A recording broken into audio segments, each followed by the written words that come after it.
मित्रता जीवन का एक बहुत सुंदर और अनमोल रिश्ता होता है। भगवान श्री कृष्ण और सुदामा जैसी होनी चाहिए, जिसमें प्रेम, विश्वास और कुछ भी करने का निस्वार्थ भावना थी।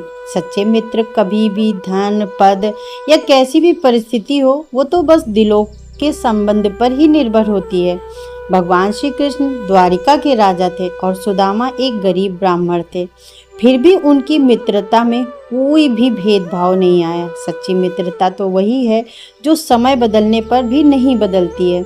हरे कृष्णा, राधे राधे। आप सभी कृष्ण भक्तों पर ठाकुर जी की कृपा सदैव बनी रहे। भगवान श्री कृष्ण और श्री सुदामा जी सांदीपनी गोकुल में एक साथ पढ़ते थे। एक दिन श्री दुर्वासा जी भिक्षा मांगने के लिए गुरुकुल आए तो गुरु माँ ने मन में विचार किया कि दुर्वासा जी तो संत हैं, ऋषि हैं, उनको यहाँ अगर भिक्षा नहीं मिली तो कहीं न कहीं से तो उन्हें मिल ही जाएगी और इनको कोई थोड़ी मना कर सकता है। परंतु आज गुरुकुल में व्यवस्था कुछ अच्छी नहीं है, थोड़ी बहुत सामग्री है और वो सामग्री मैंने कृष्ण और सुदामा के लिए रखी है।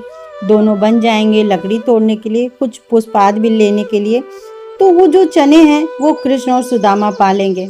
अब दुर्वासा जी को यदि मैं दे देती हूँ तो बालक बेचारे भूखे रह जाएंगे वन में, कहाँ फल मिलेगा, कब खाएंगे, कैसे होगा। तो ये सब गुरु माँ ने सोचकर आज गुरु माँ ने दुर्वासा जी को भिक्षा देने से मना कर दिया और कहा, महाराज जी आज आप कहीं और से पा लीजिए, कल मैं दे दूंगी। दुर्वासा जी को ये बात उचित नहीं लगी। थोड़ी दूर जाकर के दुर्वासा जी ने देखा नेत्र बंद करके अपनी दिव्य दृष्टि से कि 2 पोटलियां रखी हैं जिसमें चने भरे हुए हैं, लेकिन फिर भी गुरु माँ ने मना कर दिया। दुर्वासा जी को क्रोध आ गया और दुर्वासा जी ने श्राप दे दिया, श्राप देता हूँ जो भी उन चनों को खाएगा वो लक्ष्मीहीन हो जाएगा, उसके जीवन से लक्ष्मी चली जाएगी, भोजन पाने के लाले पड़ जाएंगे उसके जीवन में। एक ऋषि को देने से मना कर दिया और कमंडल से जल निकाला और वहीं पर छोड़ दिया दुर्वासा जी ने, और दुर्वासा जी वहां से चले गए। पर दुर्वासा जी जहाँ पर खड़े थे वहीं पर वृक्ष के पीछे सुदामा जी कुछ पुष्प तोड़ रहे थे और सुदामा जी ने ये देख लिया कि दुर्वासा जी ने उन चनों को श्रापित कर दिया है। अब सुदामा जी दौड़े दौड़े गए और उन चनों को देखना चाहते थे कि माँ ने कहीं किसी को दे तो नहीं दिया है, लेकिन तभी देखते हैं कि सामने से भगवान श्री कृष्ण धोती पहने हुए, सिर पर साफा बांधे और गले में पटका डाले वन की ओर जा रहे हैं। कृष्ण सुदामा जी से बोले, अरे चलो, गुरुदेव की यज्ञ के लिए समिधा लानी है और वन में जाना है, वन में जाकर के बढ़िया लकड़ी पुष्प लेकर आना है, और आज तो मैया ने खुद प्रसाद के लिए भी दे दिया है। तभी ठाकुर जी ने पीछे से 2 पोटलियां निकालकर सुदामा जी को दिखाई। देखो, मैया ने आज हमारे लिए भोजन भी रख दिया है, कुछ चने रखे, बढ़िया वन में जाएंगे, दोनों भाई मिलकर खाएंगे। सुदामा जी ने मन में विचार किया, यदि मैं सत्य बता दूं तो कन्हैया मुझे खाने नहीं देगा, स्वयं ही खा जाएगा, और इन पोटलियों को कहीं मैं फेंक रहा हूँ तो कोई भी खा लेगा, वो लक्ष्मीहीन हो जाएगा, कुछ भी हो जाए, मेरा कन्हैया नहीं खाएगा इनको। बस ये मन में विचार चल रहा है सुदामा जी के। और वो थोड़ी दूर चल के बोलते हैं, लाला एक काम कर, बाकी सब सामान तू ले ले और वो चने की पोटली मुझे दे दे। तेरा भरोसा नहीं है कन्हैया कि कहाँ पर ये पोटली गिरा दे, और हम सुबह से भूखे हैं, और अगर पोटली गिर जाएगी तो हम वन में जाकर क्या खाएंगे। ला मुझे दे दे, मैं संभाल कर चलूंगा।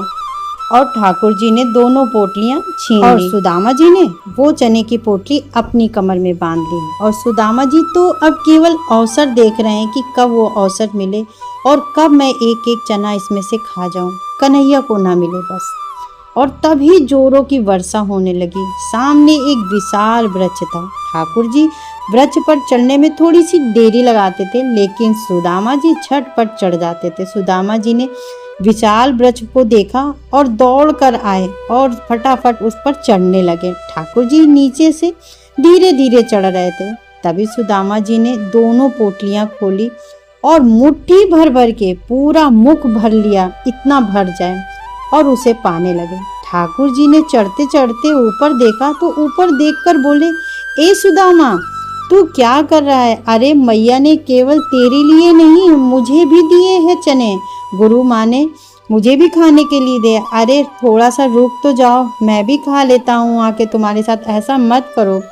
मैया ने मुझे भी दिए, मैं ऊपर आ तो रहा हूँ। सुदामा जी के नेत्रों से आंसू गिर रहे थे और सुदामा जी ज्यों-ज्यों चने खा रहे हैं, बस मन में ऐसा भाव रखते हैं कि मेरा लाला सदा प्रसन्न रहे, मेरा लाला सोने की नगरी में राज्य करे, मेरे लाला की लक्ष्मी दासी हो जाए, मेरे लाला का पूरा परिवार सब आनंदित में रहे।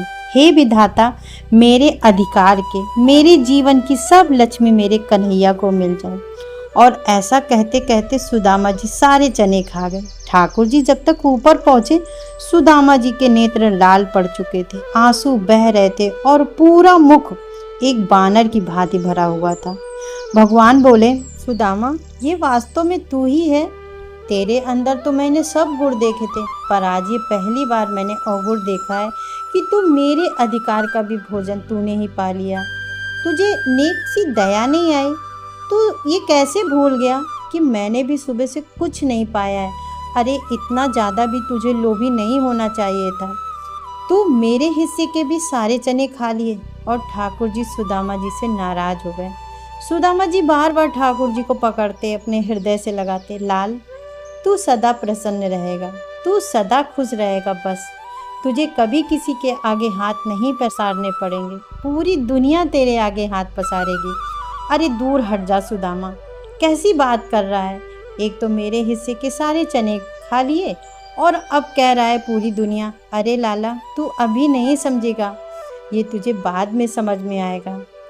ठाकुर जी बहुत दिनों तक सुदामा जी से बोले नहीं। कुछ समय बाद विद्यालय पूर्ण हो गया, सब बालक अपने अपने घर जाने लगे।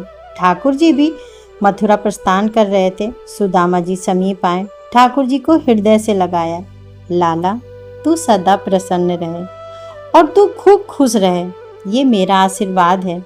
लाला, मैं ब्राह्मण हूँ, तुझे आशीर्वाद दे सकता हूँ, चल मेरे चरण को प्रणाम कर।